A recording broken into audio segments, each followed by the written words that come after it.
je m'appelle Laetitia, je suis maman d'un petit garçon de 21 mois que je viens tout juste de sevrer et aujourd'hui je vous raconte les avantages et les inconvénients de l'allaitement long. Alors le premier avantage, l'avantage le plus évident pour moi, c'est le réconfort.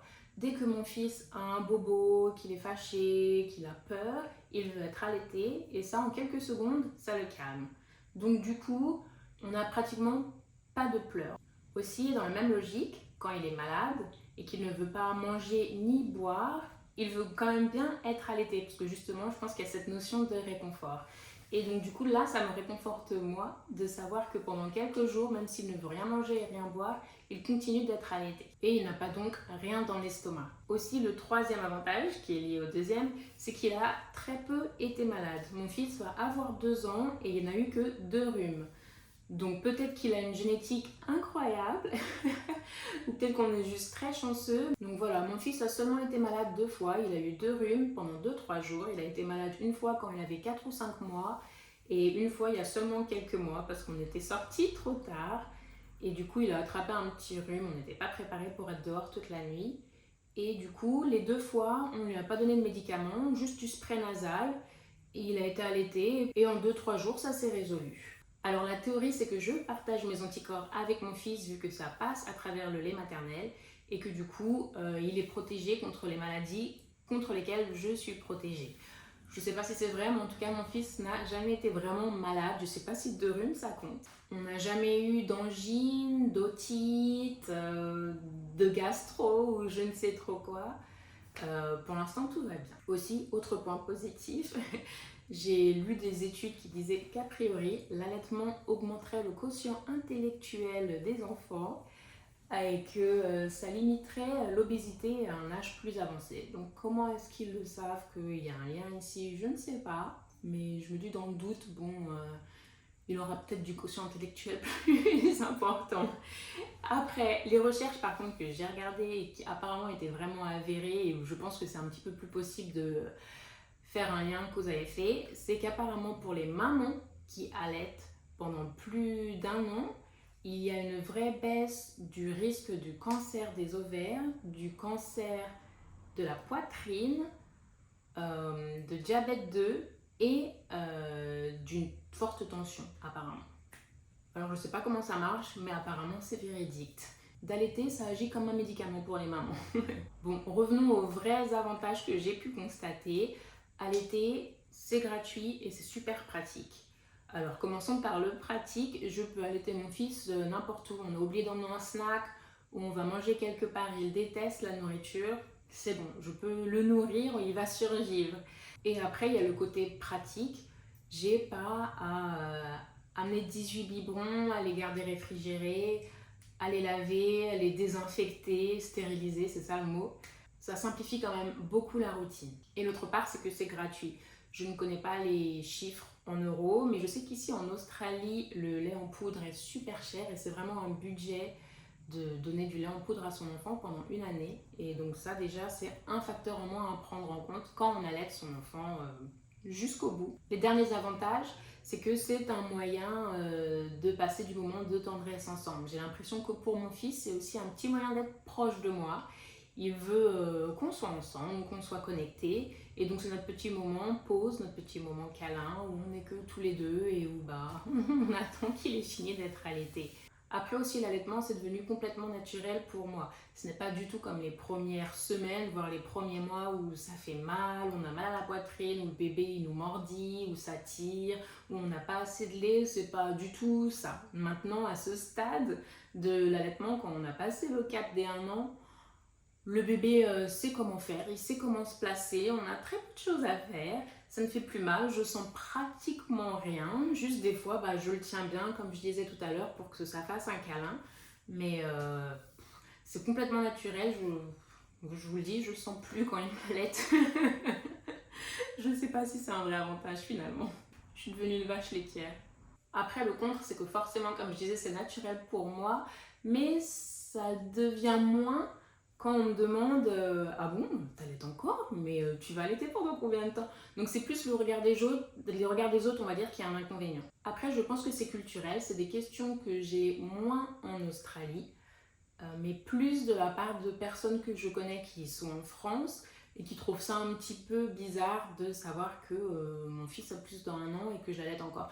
Et encore parfois, quand il avait déjà moins d'1 an, mais plus de 6 mois, il y avait déjà des personnes que ça étonnait de savoir que je l'allaitais encore. Donc là, 21 mois, ouh. Alors après, j'ai fait une petite recherche en ligne rapidement et c'est vraiment culturel parce que du coup, j'ai vu que jusqu'à l'âge de 12 mois, en Australie, il y a 43% des bébés qui reçoivent du lait maternel. Ça ne dit pas à quelle fréquence, mais du coup, au moins une fois par jour, j'imagine. Et en France, il y a seulement 18% des enfants de 12 mois qui reçoivent encore du lait maternel, j'imagine aussi une fois par jour. Un autre inconvénient, c'est que ça peut prendre du temps. Surtout quand on est dehors et que par exemple on est avec des amis ou qu'on est au restaurant et que le bébé veut allaiter. Même si c'est un petit peu moins tabou ou bizarre en Australie, je ne veux pas forcément allaiter mon fils dans toutes les situations. Il y a des moments où je peux en public et il y a des moments où c'est moi, on est avec des personnes devant lesquelles je préférerais ne pas allaiter. Et donc ça me prend du temps entre guillemets parce que je me retire pour aller aux toilettes. Les toilettes en Australie sont super aménagées, il y a comme des petites alcôves avec des rideaux et des jouets au cas où vous y allez avec plus d'un enfant et que les autres enfants sont plus âgés pour que vous puissiez allaiter en paix.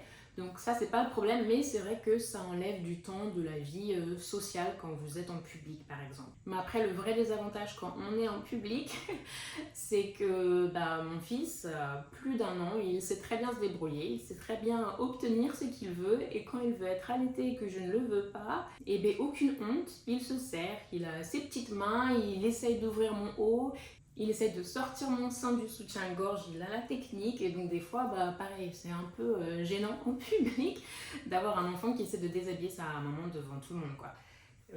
Après ça, c'est un inconvénient qui est d'autant plus important là où j'habite, comme je suis à Sydney, parce que du coup, on est quand même assez souvent habillé de façon légère, donc c'est beaucoup plus facile pour mon fils d'atteindre ma poitrine vu que l'hiver ne dure que 2-3 mois, donc seulement pendant 2-3 mois, je vais avoir les pulls qui me couvrent bien jusqu'au cou et où du coup, il peut pas trop se sergir, mais le reste du temps, c'est vrai que je suis un peu en position vulnérable quand on est en public et qu'il veut absolument s'allaiter. Après, moi, l'inconvénient qui m'a un peu tuée et qui m'a fait dire que c'est bon, il fallait que je le sèvre, c'est le fait qu'il y a un moment où il s'allaitait pour se nourrir, après il s'allaitait parce que bon, il était tombé ou il s'était passé ça, il venait d'avoir un vaccin, etc. Après il s'allaitait parce que bon, il avait envie, ou peut-être qu'il s'ennuyait, ou peut-être qu'il voulait faire un câlin. J'avais l'impression que je passais mes journées à faire ça et ça commençait à me déranger en fait de plus avoir mon corps pour moi-même. À la base, ça me dérangeait pas trop. Et là, on arrive presque à 2 ans et j'avais vraiment envie qu'on se déconnecte un petit peu, même si ça semble dur, j'avais vraiment envie qu'on se déconnecte un petit peu, j'avais envie de reprendre un peu le pouvoir sur mon corps et c'est vraiment la fréquence qui m'a tuée, où je me suis dit c'est bon, moi j'ai eu assez.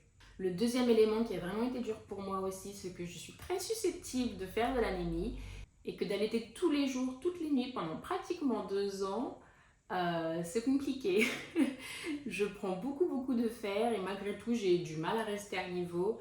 Donc il y a un moment où aussi, voilà, le fait de sevrer mon fils, pour moi, ça veut dire que j'ai de nouveau mon corps pour moi-même, à titre physique, mais j'ai aussi mon corps mentalement. Vous voyez, où je suis plus fatiguée, je suis plus épuisée, je peux vouloir être active ou faire des choses que j'ai l'habitude de faire avant et que je faisais de moins en moins. Après, c'est à titre personnel, c'est parce que je suis très susceptible de faire de l'anémie.